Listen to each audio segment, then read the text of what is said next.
Hello friends, तो कैसे हैं आप सब। आशा है कि आप सब अच्छे होंगे। आज मैं आप सबके सामने क्यूब रूट निकालने की बहुत ही अच्छी टेक्निक लेके आई हूँ और ये बहुत ही शॉर्ट ट्रिक है। तो आइए हम देखते हैं कैसे निकाले जाते हैं। सबसे पहले आपके लिए 1 से लेके 10 तक की क्यूब रूट याद होना बहुत ही ज़रूरी है, क्योंकि आपको जब तक ये याद नहीं होंगे तब तक आप इसके आगे के क्यूब रूट्स नहीं निकाल पाएंगे।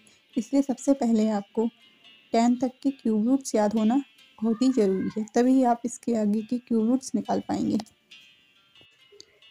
आइए अब हम क्यूब रूट्स निकालते हैं। सबसे पहले हमें जिस रूट का क्यूब निकालना होता है उसका सबसे पहले हम 2 पार्ट्स में डिवाइडेड करते हैं। और 2 पार्ट्स में डिवाइड कैसे करेंगे, तो हम लास्ट की डिजिट से 3 डिजिट्स काउंट कर लेते हैं, 1 2 3। इसका हम पार्टीशन कर देते हैं। 2 पार्ट्स में हमारा डिवाइड हो जाता है। हमारा ये 2 पार्ट्स में डिवाइड हो गया, तो हम जो ये आगे की 32 है, ये 2 डिजिट्स जो रह जाती हैं उसका हम क्यूब देखते हैं 1 से 10 में, जो हमें याद होते हैं। देख लीजिए 1 से 10 में 4 का क्यूब लेते हैं तो वो 64 है, बट ये हमारी डिजिट 32 है। लेकिन हमें इससे कम क्यूब लेना पड़ेगा, तो इससे कम हमारा 27 है, जो कि 3 का क्यूब है। 27 32 से कम है तो हम 27 लेंगे, और इसको 27 किसका क्यूब है, 3 का, तो हम यहाँ पे 3 लिख देंगे। तो हमारी फर्स्ट डिजिट इससे पता चल जाती है कि ये 3 है। हमें सेकंड डिजिट पता करने के लिए ये जो लास्ट के हमारे 3 डिजिट्स रह जाती हैं उनमें से हमें ये जो आखिरी वाली डिजिट है ये ही लेते हैं, तो अब ये 8 है। तो हमें ये देखना होगा कि ये 8 किसका क्यूब है, कौन से क्यूब नंबर के क्यूब में आता है। तो ये हमारा 8 के क्यूब में आता है और कहीं नहीं आता, आप खुद देख लीजिए, बस 8 में आता है। तो ये 8 किसका क्यूब है, ये 2 का क्यूब है। तो नेक्स्ट डिजिट हमारी 2 हो जाएगी। इसी प्रकार ये 32 का क्यूब हो गया। अब हम अपने नेक्स्ट क्वेश्चन पे चलते हैं। जिस पैटर्न से हमने वो वाला क्वेश्चन किया था उसी पैटर्न से हम ये वाला क्वेश्चन करेंगे। इसको भी हम 2 पार्ट्स में डिवाइड कर देंगे 3 डिजिट्स छोड़ के। और हमारे एक डिजिट क्या है, ये 2 डिजिट्स रह गई, ये 2 डिजिट्स। अब एक क्यूब में वो देखना पड़ेगा जो इससे कम हो। देख लीजिए 85 से कौन सा क्यूब कम है, 64, क्योंकि अगर हम 5 का क्यूब लेंगे तो ये हमारा ज़्यादा हो जाएगा 85 से, तो ये हमारा काम नहीं करेगा यहाँ पे। तो हम कम वाला क्यूब लेंगे, तो हम 4 का क्यूब लेंगे, 4 लिखेंगे यहाँ पे। अब नेक्स्ट डिजिट पता करने के लिए हमें यहाँ पे लास्ट डिजिट देखनी होगी। लास्ट डिजिट क्या है, 4। हमें देखना है कि 1 से लेकर 10 तक के क्यूब में कौन सी डिजिट है जिसमें 4 आता है, लास्ट में डिजिट कौन से क्यूब में।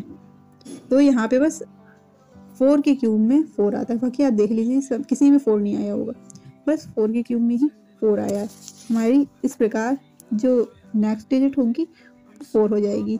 ऐसे ही हमारा 44 का क्यूब रूट हो जाएगा। आशा है कि आपको समझ में आया होगा। इसी प्रकार ये हमारे 5 डिजिट्स के नंबर थे। अब हम 6 डिजिट का नंबर लेते हैं। अब आप लोग ये कहेंगे कि हमें 6 डिजिट का कैसे होगा पार्टीशन, तो 6 डिजिट का पार्टीशन ऐसे होगा 1 2 3, पीछे 3 डिजिट्स आपको काउंट कर लेनी है बस। तो ये 1 2 3 यहाँ पे ऐसे पार्टीशन कर देना है। अब वो 103 है। अब ये 103 कौन से क्यूब में आता है, तो देख लेते हैं हम कौन से क्यूब के अंदर आता है। 103 125। अब हम 5 का क्यूब लेंगे 125, तो ये 103 से आगे निकल जाएगा, लेकिन हमें कम चाहिए जो कि 64 है। और ये 64 किसका क्यूब है, 4 का क्यूब है। तो 4 के क्यूब को हम यहाँ लिख लेंगे 64 का, वरना 5 का लेंगे तो वो ज़्यादा हो जाएगा, तो 4 हमारा आ जाएगा। अब नेक्स्ट डिजिट पता करने के लिए हमें ये 3 है, लास्ट डिजिट लेते हैं तो ये किसके क्यूब में आती है, ये हम ये भी देख लेते हैं। ये हमारे बस 7 के क्यूब में आती है 3। क्या हमें डिजिट क्या चाहिए थी, लास्ट डिजिट 3 है, तो इसमें भी हमें 3 ही देखनी पड़ेगी। 3 बस 3 4 3, जो कि 7 का क्यूब, बाकी किसी में 3 नहीं आती है। तो इस प्रकार हमारी जो सेकंड डिजिट होगी फिर 7 के क्यूब में आती है, तो हम यहाँ पे 7 ले लेंगे। इस प्रकार ये हमारा 47 का क्यूब हो जाएगा। अब नेक्स्ट उस पर चलते हैं क्यूब रूट पे। तो इसको भी हम 3 डिजिट्स काउंट करके पीछे से पार्टीशन कर लेंगे। ऐसे पार्टीशन हो गया हमारा। ये 205 है, ये कौन से क्यूब के अंदर आता है ये देख लेते हैं। 205 है हमारा, और हमारा 6 का क्यूब 216 है, बट हमारा ये 205 है। लेकिन अब हम 5 का क्यूब देखेंगे क्योंकि ये 1 to 5 है, क्योंकि ये 205 से कम है तो हम 5 का क्यूब लेंगे। 1 to 5 होता है जो कि 205 से कम है, 5 ले लेंगे। अब सेकंड डिजिट पता करने के लिए हमें लास्ट डिजिट पता करनी होगी कौन से क्यूब में आती है। लास्ट डिजिट देख लीजिए आप कौन से क्यूब में आती है। लास्ट डिजिट 9 है, जो कि सिर्फ 9 के ही क्यूब में आती है। देख लीजिए 9 है जो कि सिर्फ 9 के ही क्यूब में आती है। इस प्रकार ये हमारा 59 का क्यूब हो गया। अब इस रूट का आंसर आप मुझे कमेंट बॉक्स में बताइए। आशा है कि आपको समझ में आया होगा, और मेरी वीडियो को प्लीज़ लाइक कर दीजिए और सब्सक्राइब कर लीजिए चैनल को please. Thank you for watching my video.